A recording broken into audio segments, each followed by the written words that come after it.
हरिओम तत्सत। योग प्रशिक्षक मैं शांति भूषण तिवारी BSI-2 के इस प्रांगण से अपने सभी दोस्तों को नमस्कार एवं हार्दिक अभिनंदन करता हूं। एक आज मैं वीडियो बनाने जा रहा हूं ऐसे पुलिसकर्मियों के लिए जो अभी वर्तमान में विभिन्न वाहिनियों में प्रशिक्षण कर रहे हैं और उन प्रशिक्षण केंद्रों में अभी वर्तमान में योगा का क्लास चल रहा है। तो इस वीडियो के माध्यम से मैं योग के बारे में बताने जा रहा हूं कि योग क्या है,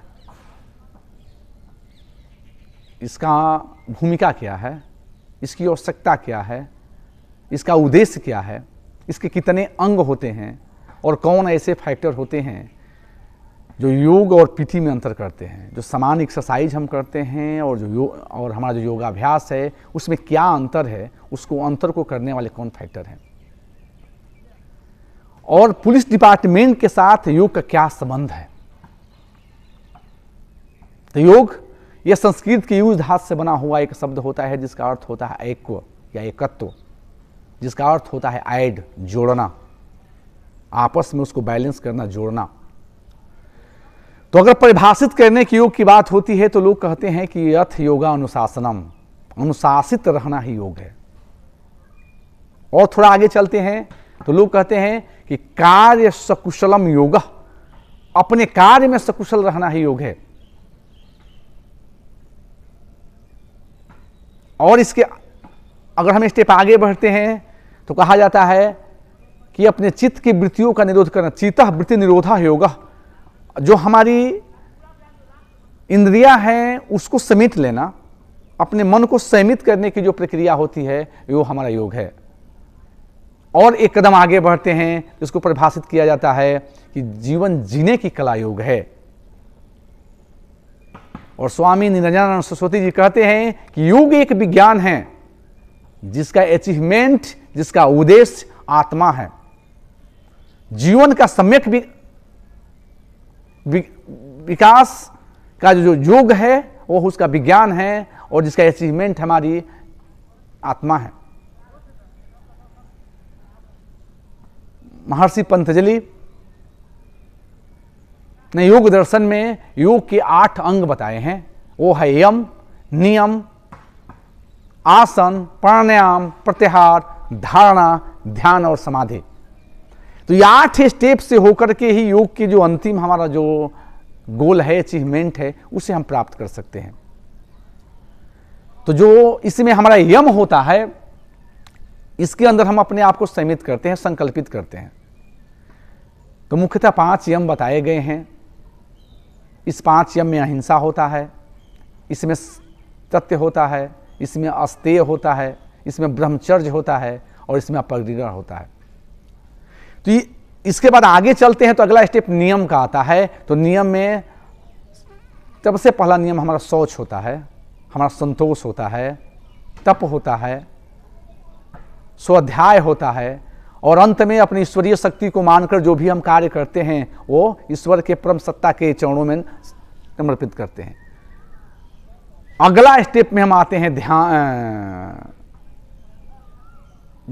योगाभ्यास, अभ्यास, स्थिर सुखम आसनम, जिसे हम आसन कहते हैं। जो आज के समय जो भी क्लास होते हैं, क्लास में आसन की क्लास चल रही है। तो जो भी आसन के जो पोजीशन होते हैं वो पहले आसन होते हैं सूक्ष्म होते हैं, उसके बाद आसन मध्यम होते हैं और आगे चलते हैं तो उच्च में किस्म के आध्यम आसन होते हैं। तो जो आप लोगों के क्लास में जो चल रहा है पवन मुक्तासन भाग नंबर 1, 2, 3 या खड़े होकर के जो आसन किए जाते हैं, तड़ासन, त्रिचक्रासन, कटी चक्रासन, तो ये जो आसन होते हैं ये सूक्ष्म आसन होते हैं जो सबसे पहले हमें शरीर को तैयार करते हैं। स्टार्टर जैसे ही योग में कदम रखते हैं तो सबसे पहले अपने शरीर को तैयार करने की आवश्यकताएं होती है। इसमें आगे चलते हैं तो उसके बाद आता है प्राणायाम, आता है जो प्राणों के द्वारा अपने प्राणों को आयामित करते हैं और उसका हम शुद्धिकरण करते हैं। आगे आता है आपका प्रत्याहार, आता है धारणा, ध्यान और समाधि की जो प्रक्रिया होती है। प्रत्याहार में अपने ज्ञानेंद्रियों को अपने शरीर के अंदर सीमित करने की प्रक्रिया करते हैं। उसके बाद ध्यान, धारणा, ध्यान होती है और उसके बाद समाधि होती है। तो ये जो 8 स्टेप होते हैं, 8 स्टेप के द्वारा अपने शरीर को हम बैलेंस करते हैं और योग के द्वारा हम अपने शरीर के प्रत्येक अंग, प्रत्येक पार्ट्स, प्रत्येक चीज को एक दूसरे के साथ ऐड करते हैं।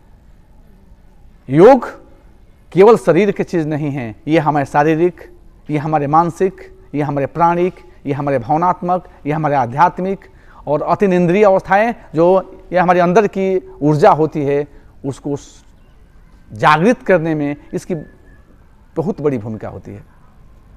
तो हम इनके द्वारा अपने हर पक्ष का सम्यक विकास कर सकते हैं। और जो एक्सरसाइज जो होता है, एक्सरसाइज के द्वारा केवल जो शरीर की बाहरी जो बनावट होती है उसका एक्सरसाइज होता है। तो दो ऐसे फैक्टर होते हैं जो योगाभ्यास और पीटी या एक्सरसाइज कहते हैं उसमें अंतर करता है। एक होता है श्वसन फैक्टर और एक होता है हमारी सजगता। दो बिंदु जैसे ही अभ्यास में ऐड होती है तो वह बन जाता है योगाभ्यास बन जाता है।